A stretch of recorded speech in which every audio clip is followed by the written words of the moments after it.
Welcome to আমার video. আজকে আমরা করতে যাচ্ছি আমাদের পুরো স্বাদ আর পানি দেখাবো। সবাই রেডি থাকেন। আসসালামু আলাইকুম। সুন্দরানি পানি পানি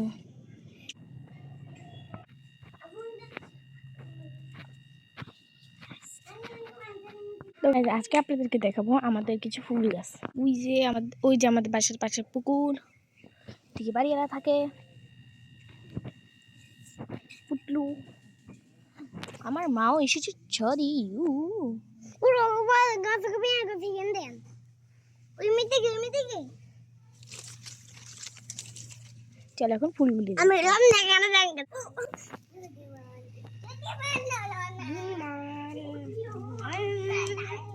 আজকে ভিডিওটা ফুল শর্ট একটা ভিডিও, কারণ হচ্ছে এত বড় ভিডিও করার সময় নেই। ওই যে ওইখানে পানি, কারণ আমরা এখন এখানে কথা বলতে পারবো না।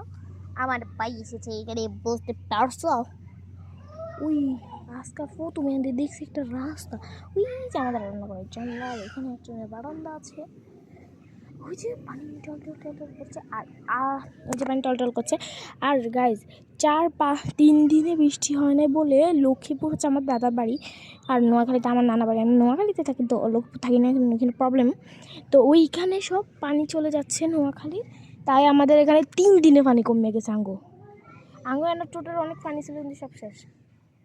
এই যে সান, এই যে আকাশটা কত সুন্দর।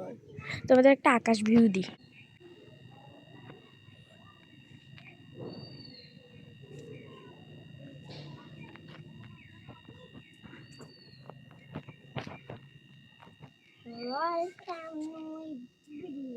আমাদের ছাদে এখন অনেক জামা কাপড়, তাই দেখাতে পাচ্ছি না। আরেকদিন হয়তো শর্ট একটা ভিডিও দেখাই দিব নিয়ে, মানে ছুছুন্দার গাছ এতদিন আমি এখান দিয়ে ছিলাম না, প্রচুর পানি জমছে, প্রচুর। আসলে গাছ যে কয়েকদিন, এই যে কাল রাজ আমাদের বাসায় মেহমান আসছে, তা আমার আন্টিরা আছে, তাই জন্য আম্মু এখন ছাদেই এসেছিস ইয়ে সিলেক্ট করতে। বলে তোরা তো লাফাইতেছ, যদি তোদের কিছু হয়। আমি তো পাগল, বুঝতে পারছো?